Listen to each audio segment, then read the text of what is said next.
So we start off with the meta-apologetic questions, and they say that they deal with the assumptions or approaches taken by apologetic method to the relationship between apologetics and various areas of kinds of knowledge.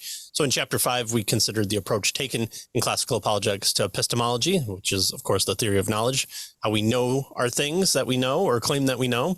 Then there's theology, philosophy, science, history, and experience. And so here we're going to summarize those things so that we can have a good understanding of what was said, what are the basic premises, and then we can look at the strengths and weaknesses from there. So again, it's a really good codification of of everything that's been talked about before in a good summary, and then we can move on to our analysis of it.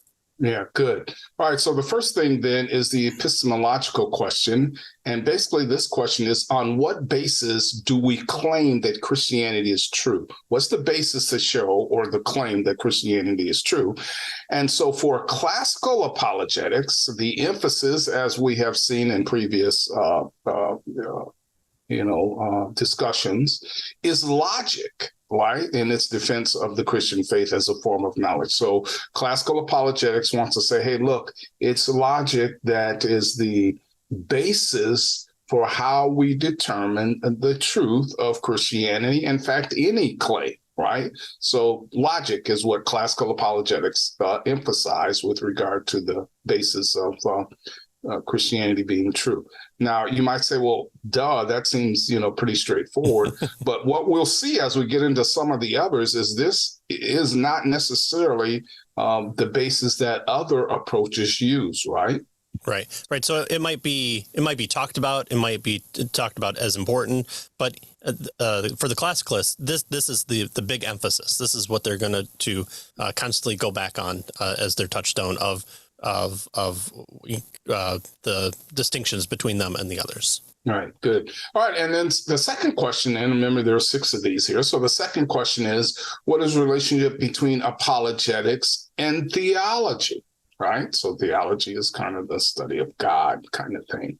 And classical apologetics typically regard the intellectual discipline of apologetics, notice this, as in some sense preceding theology. So apologetics comes before theology is what they're suggesting the classical approach is. So apologetics seeks to defend the basic principles and assumptions of Christian theology. So it's kind of foundational. It precedes theology, and it attempts to explain why we ought to believe in the Christian faith as revealed in Scripture and practice in the Christian church. So basis of truth, logic. The relationship between apologetics and theology, apologetics comes first as establishing a foundation for theology, according to the classical approach as they present it. Right. And we're not getting strengths and weaknesses yet. So, okay, let's hold on. Yeah. All right. Well, third, we look at how they engage in philosophical defense of the Christian faith. Well, classical apologist has the most positive view of philosophy in general, and even a non-Christian philosophy of the 4 approaches to apologetics that we'll be looking at. Classical apologists tend to see a great deal of overlap in subject matter and method between apologetics and philosophy. In fact, they're almost so parallel that it would be almost hard to distinguish sometimes between the two. Yeah. In fact, some of them would suggest that you probably should at least take a philosophy course in order to do well at apologetics, something like that, right? Yeah. All right. And then number 4, the fourth question is, can science be used to defend the Christian faith? Now, again, if you're saying, well, wait, you want a defense of the Christian faith, of course you should use science. And we're going to see as we go throughout, this book that some positions don't necessarily, agree with that. But for the classical apologist, even though they take a cautiously positive approach to the findings and theories of science, still they regard modern developments in science, especially in cosmology, as encouraging confirmation of key aspects of the Christian theistic world, right? So notice, for instance, William Lane Craig uses a Big Bang cosmology to help, defend his Kalam cosmological argument, right? He also uses a form of the teleological argument, the anthropic form of the teleological argument, to help defend his Kalam cosmological argument. And so for this approach, right, for classical approach, science is useful in defending the Christian faith. Mm-hmm.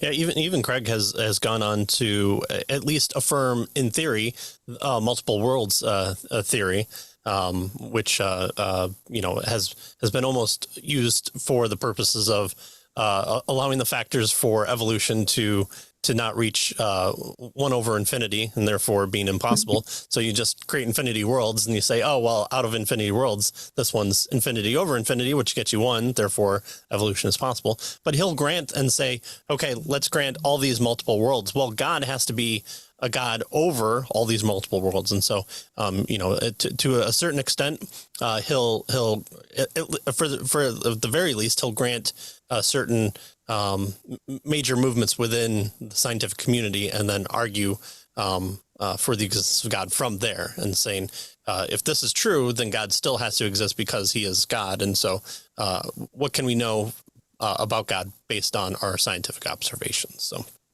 he has done that in the past. All right. And then the fifth one, can the Christian faith be supported by historical inquiry? Well, the main concern that classical apologists have regarding history is to show that true knowledge of the past is possible. They admit that the competing worldviews and other factors tend to skew our perceptions of the past. And for this reason, they typically conclude that an accurate view of history, especially with regard to the significance of past events, requires adherence to a true worldview. So here's the second step in their approach. The first one is to reason in logic and view the scientific possibility of there being a creator, of God being possible. From the apologetic, our theology flows, and then we say, okay, well, has God entered into history at any point in time where we can know him? And of course, they're going to say yes, because they're Christian apologists, and Christian apologists, it's in the name Christ. And so we're going to hang our hats on Jesus actually existing, him performing miracles, him living for a certain number of years, interacting with the community around him, and then ultimately being betrayed, dying on the cross, being buried, and then ultimately resurrecting. And from the resurrection, have interactions with people. And so again, we'll tie in this portion a lot more with our second method, of course, with the evidentialists. But here, the focus on history being known and knowable is something that classical apologists will also focus greatly on. So if you tend to have someone who may not be your cup of tea for the philosophy aspect, the historical aspect is still available as a work in progress for people that will still hold to the classical model. Yeah, good. All right. And then the final question, the sixth question with regard to meta-apologetics here is, how is our knowledge of Christian truth related to our experience, right? So classical apologists do not place obviously heavy emphasis on arguments from experience. However, they do contend that the commonality of religious experience and the virtual universality of the religious impulse prove there's a transcendent reality toward which human beings incorrigibly yearn. In other words, if we have this need for this kind of experience, then what we find in the world is usually the things that we yearn for and need and desire are available, kind of thing, right? And so to deny the existence of the transcendent, they argue one would have to contend that everyone in history who has had a religious experience was totally deceived in thinking that he had experienced transcendent reality. And of course, even though that doesn't prove the existence of God, it's pretty tough to make a claim like that, right? Because you'd have to try to refute everyone in history who's made a claim of some type of transcendent experience, right? Mm-hmm. Right. Well, and even social Darwinists do this as well.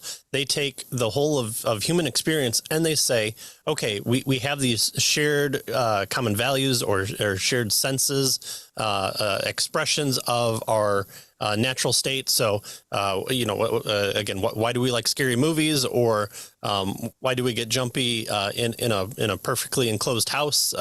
It's because the survival trait has been passed down from our ancestors. Those ones have survived because the shaking of the grass was the tiger or the snake, and they ran away while the other ones didn't. And so those genes passed down to us. And so their experience is looked at from a scientific point of view and saying, okay, what's the reasons for having this? And so for the social Darwinists, they are also using experience to bolster their theory. And so to just wipe it out of the availability of Christianity and say, well, everyone just has these experiences. You can't know that any of them is true.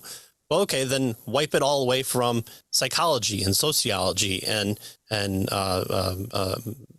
parts of science and do away with it, because if you're not going to grant it for this, why are you granting it for anything else? And so exactly. So experience is maybe downplayed, but there are still other avenues that we can take from a scientific point of view here and say experience does actually matter.